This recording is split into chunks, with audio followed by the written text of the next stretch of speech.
made it. Am I wrong or am I right? I know you know.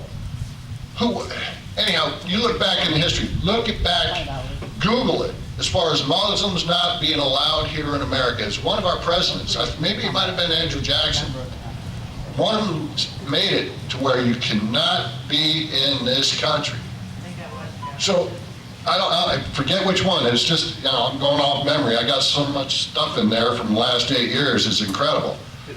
But bottom line, where are we as a nation? Again, we have to get back to being an American again. We got to stand up, speak out, and get involved. All right. Next one on the list, since I made an error and I jumped over Lauren for some reason. Next one on the list is a man that has been on my broadcast. He can come up here and tell how much he liked being on the broadcast. But American Threat, Cultural Decline, Charles Love. Thank you, sir. What's the matter with you, man? No, don't trip. All right, good afternoon, all. I didn't know I was going to be, I'm sure it was an intentional punish by having to follow Lauren there. You were awesome. I'll be over there shortly. Oh, thank you for covering me up.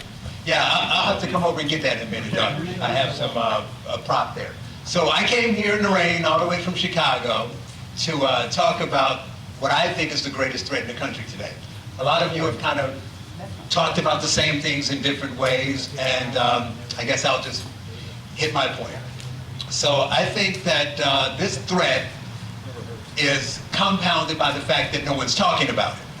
So if you look back at those old PSAs that you'd see on TV about these medical conditions, and there was one for like hypertension or heart disease, and they called it the silent killer. And they called it the silent killer because when it takes over your body, you don't notice it at first. So you're going on about your life, and then all of a sudden, you know, you wake up one day and you got this pain in your arm. And you go through all day like, man, what's wrong with my arm? And you're kind of concerned.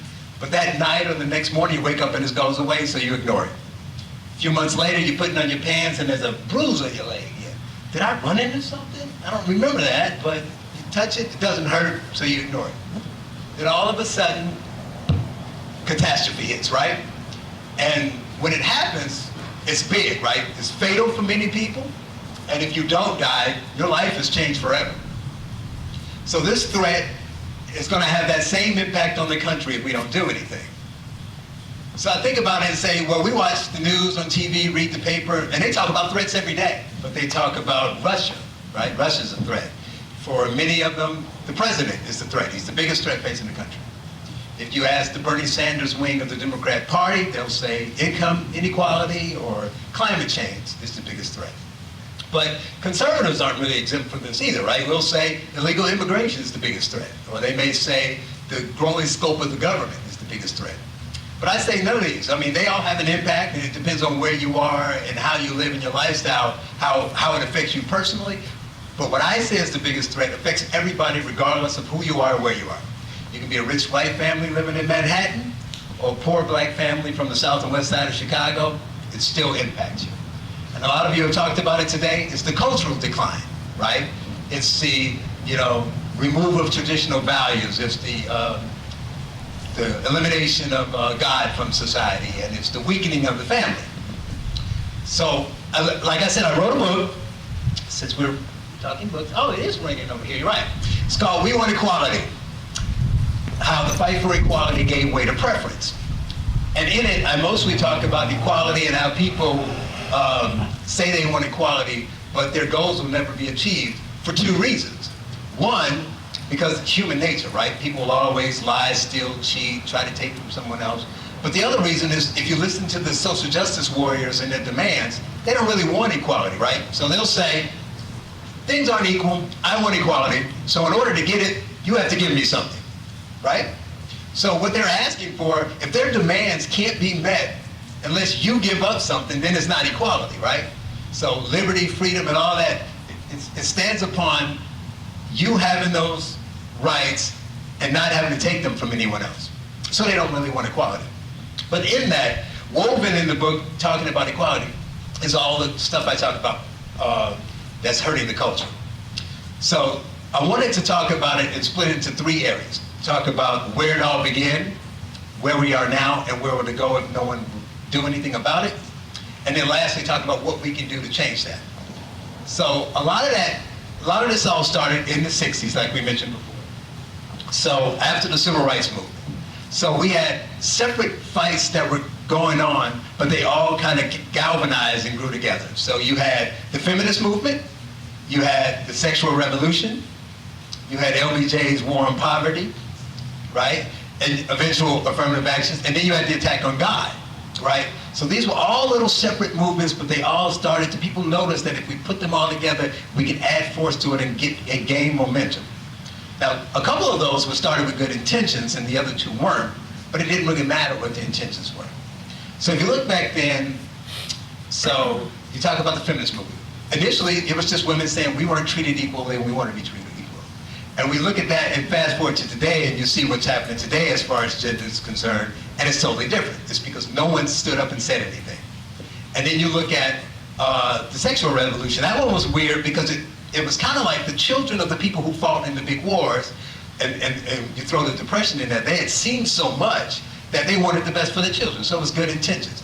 But 20 years later, you got these kids who are just like, well, they're pushing back against these traditional norms, like it's too strict, too rigid. They're telling me what we can do and what we can't do. So we got free love everywhere, and drugs are everywhere, so people should be able to do whatever they want. So, we kind of ignored it and let that grow.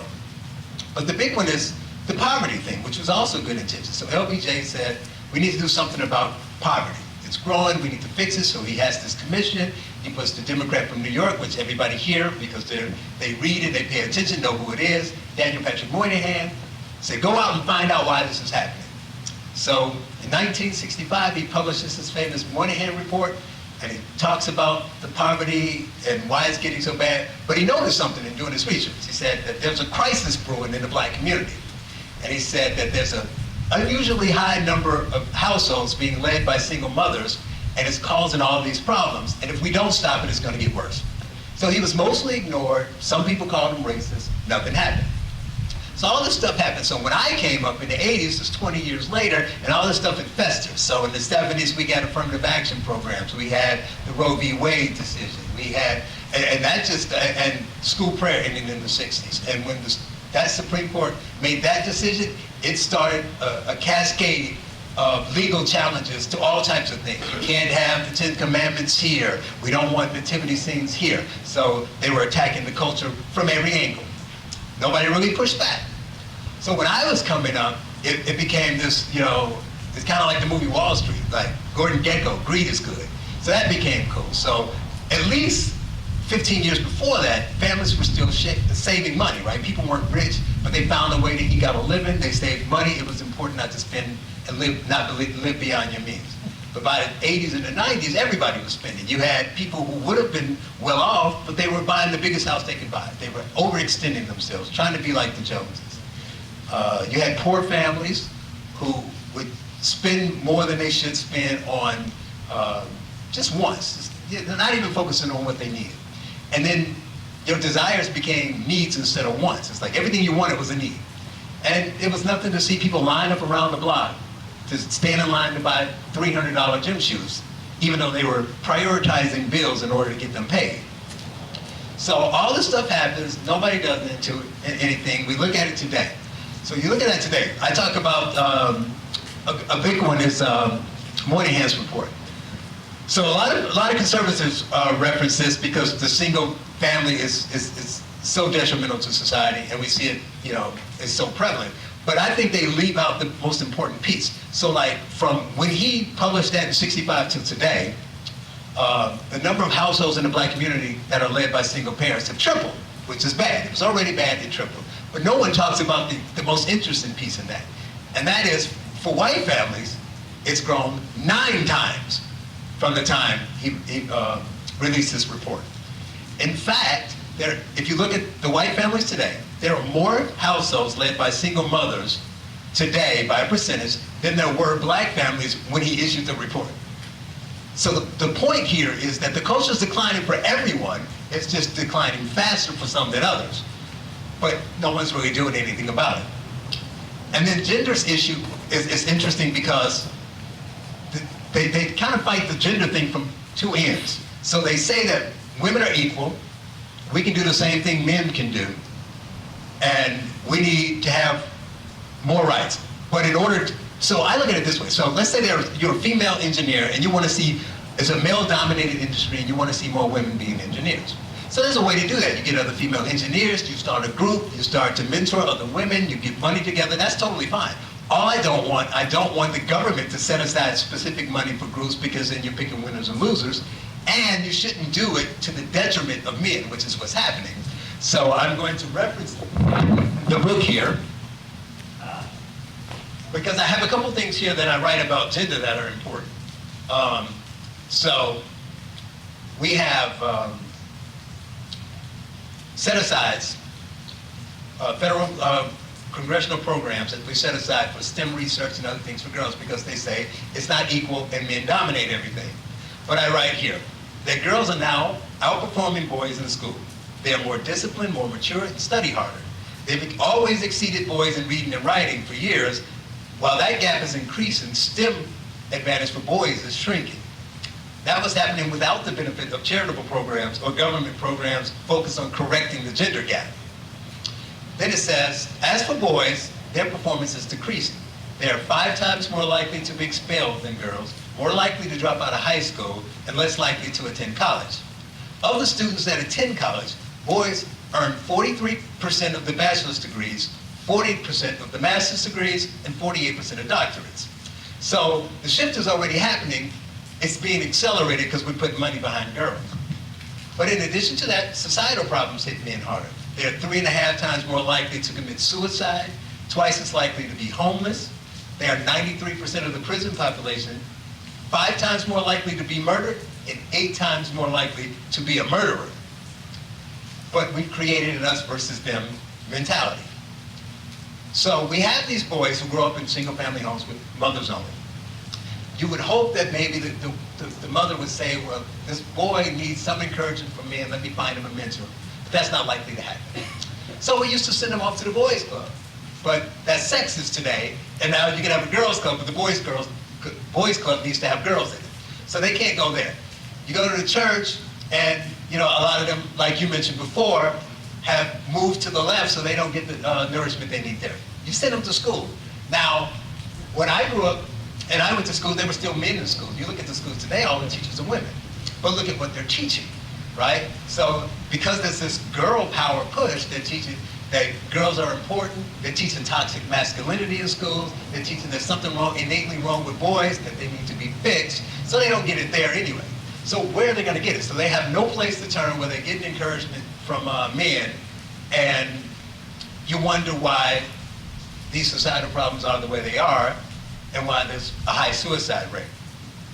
But you talk about what they're teaching in school. And again, it goes on, and I say, where is this?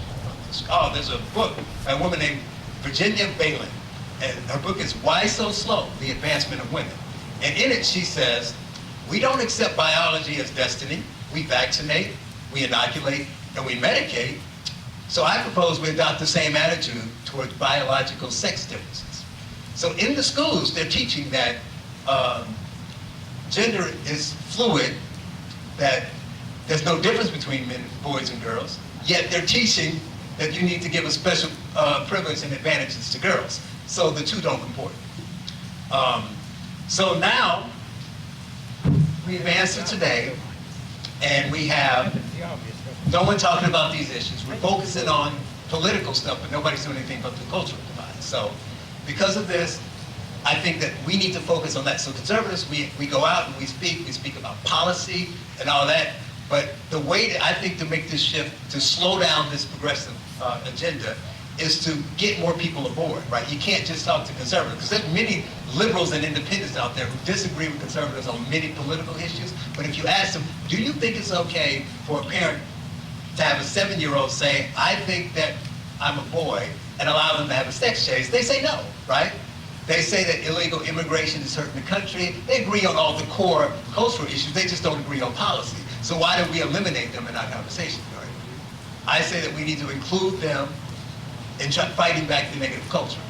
We need to talk to the never Trumpers who say that they don't like Trump and they think that he's bad for the country. But that's fine. But that's policy differences, right?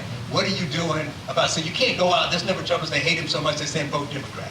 So you're telling them to go out and vote for the people who are pushing the agenda for all the things you disagree with. So that's what I talk about. So the method that I use is I say that you need to give the liberals their argument. Most of us just debate them because we disagree with them and say they're wrong, right? You say, no, so one example I use is voter ID. So they say voter ID laws are racist. So most conservatives will say they're not racist. You need an ID to do this, to do that, to do that. I think that's the wrong approach. Give them the argument. So let's assume you're right. Voter ID laws are racist. So what are you doing? You got two options. You can get a sign and go around and march and say, you're being racist, please stop. That's never going to work. Or you can get you some buses and go to Jay-Z and all these celebrities, these liberal celebrities, and collect money. And you go down to the rural South where you say they're being oppressed, and you spend your hard-earned money, and you get them IDs. So now you solve the problem, and now everybody has IDs. So now they have IDs, but it didn't really hurt anything because the conservatives who are pushing for voter ID laws aren't pushing it to stop poor blacks in the South from voting. They're doing it to stop illegals from voting. So everybody gets what they want, but they don't approach it that way. They approach it from an emotional aspect, so they really don't focus on what's important. So I say, if you give them the argument, you're going to get one of three answers. Either you're going to convince them that you're right, which is not likely, but you'll convince some people. Or you're going to be able to get some people to realize that I may not disagree with you, but I no longer assume that if you have a varying opinion on something that you're racist.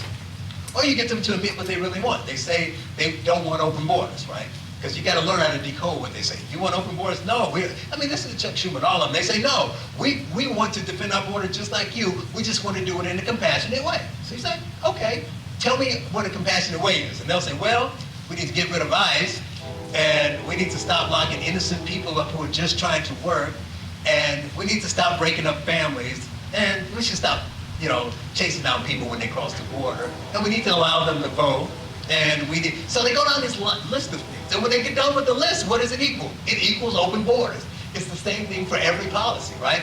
You can do that with anything. So that's why I say, don't debate them. Give them their argument and let them talk. They will talk themselves into a corner of either admitting what they really want, which is easy. How do you debate them if they're saying it? So you get on TV, and most people don't. So I go on TV as a conservative, and I say, you want open borders? And they say, no, I don't.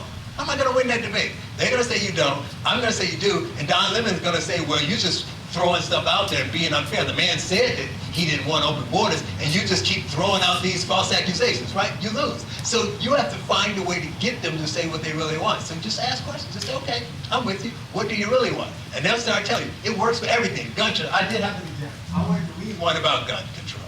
So I have two. The other one's longer, so I'll read the one for gun control. So I say, I'm in a debate with the leftists on gun control. And they start with I don't want to ban guns.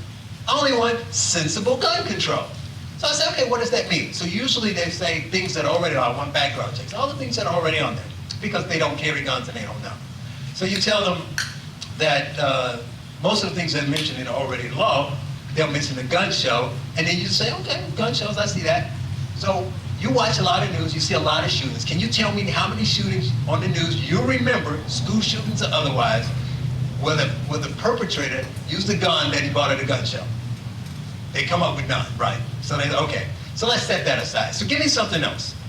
And they'll say, okay, how about a gun registry, mental illness checks, a license to buy bullets, the legal ability to hold gun manufacturers liable for shootings, mandating that guns remain unloaded, and taxes on this, and it goes on, and it goes on. And then at the end of the list, they want to ban guns. That's the way it works for every issue they have. They say they don't want what they really want, so you just keep asking questions, and they'll tell you that they really want what you said they wanted in the beginning. That's the best way to do it. Just saying you're stupid and you're wrong is not going to work. You may believe it, it may be true, but I've done it all the time. You talk to people, and they'll eventually say, well, maybe you're right. Maybe I do want to ban guns, and I didn't realize it. And if nothing else, the people who are watching you and the people who are listening will realize, well, hey, maybe that guy's not crazy. Maybe they do really want that. And that's the best approach. So I think that, and lastly, we got to push back. I say that there's different levels, but like, what's your credo again? Can you say it for me again? Stand up, speak out, get involved. So get involved is important. I think we need 100% involvement, but involvement can be different things. So everybody's not going to write a book. Everybody's not going to have a radio show, right? But I encourage people to do that. But, so maybe you can do that. So you donate to causes and you buy the person's book to get money out there to promote the cause. So now you don't have time or money. Okay, call your congressman, right? Get involved, vote, volunteer at places. But there's something else you can do when you get down to the smallest group of people. I say, you have to influence your circle of influence, right? So we all have friends, family, cousins, co-workers. I talk everywhere I go. I go everywhere I'm invited to speak, no matter what the size of the crowd, no matter how far I have to go. My motto is, have logic, we'll travel. I go everywhere and I talk. I talk to the co-workers, I get in the Uber, I talk to the Uber driver. I talk to everybody. So we all know people. So what we've done in the past is somebody would say something crazy. This is how we got where we are. Somebody would say something crazy, we think it's crazy, we just roll our eyes. Man, I can't believe that. But we don't say anything. So I don't mean argue and lose friends at Thanksgiving and don't meet your family because you're calling all your in-laws crazy, but you have to push back. You have to say, like, somebody, I'm in a restaurant and Trump comes on the TV and somebody will say something. I'll just say, crazy, huh? Notice, I didn't really say it. I can say crazy because I think Trump is crazy. Or I can be saying crazy because it's crazy they're attacking Trump. They don't know what I mean. I'm just trying to lure them into a conversation. So we'll start talking and, we kind of see where they go. Same thing with friends and family. Somebody will say, I think we should ban ICE. Instead of saying nothing, I'll say, well, where do you think that'll lead? Tell me that'll go. You ban ICE, more people come in, then what happens? You got to keep having conversations. You have to engage people. You can't just let stuff go. So the minimum wage, a lot of people say, we want higher minimum wage. You have to say, well, what? So the problem is you think every business is McDonald's and Burger King, and Walmart is the ones examples they use, but it's not. But even if that's the case, so McDonald's, they're making $8, you want to pay them $15 an hour. That's fine. But what you don't understand is they have people who've been working for 2 or 3 years that make $11 an hour, and they have hourly managers that make $13 an hour. Don't you have to give them a raise? They say, well, give them a raise too. But you can't give them 15 because they already make more than the entry level. You got people coming in at 15, so now you got to give them like 17. At the end of the day, you give everybody in the company a raise. It's not economically feasible. But you have that conversation with them, they go away thinking, right? So you have to do that. So at the very least, you need to talk to everybody you know every chance you get. That's getting involved too, right? Because those people vote, or they sit at home and they don't vote because they think it doesn't matter. You need to convince them that it matters. So at the very least, I just ask that everybody talk, get involved, challenge people, push back, and do what you can. Otherwise, we won't be able to save the country. Thank you. That's just what I said. We can say it. We can. I think Charles Love, everybody, give him a hand. And can everybody say that phrase? What is it? Stand up. Stand up, speak out, get involved. What's the middle one? Huh? Yep. Stand up, speak out, and get involved. I gotta say this, when listening to Charles, I'm going like, I'm like a broken record sometimes, right? I say the same things and people go, yeah, you've already said that. It's kind of redundancy, right? But it's still everything that he mentioned, the cultural decline, right? I call it the decadence of society. We are witnessing the decadence of society due to what? The big umbrella over it all is what? Communism. Period. Communism. All right, what I'm going to do, everybody, you guys got a concession stand over here. Concession stand, go get something. They got open over there in the building, plus sign the guest book. Sign the guest book for some prize drawings. Okay? Go to Ray Lynn over here, that smiley person with the red, white, and blue. Sign the guest book. You might win something. All right? We're going to have music for a little bit, and then we're going to be coming back with a couple more speakers. So stay tuned.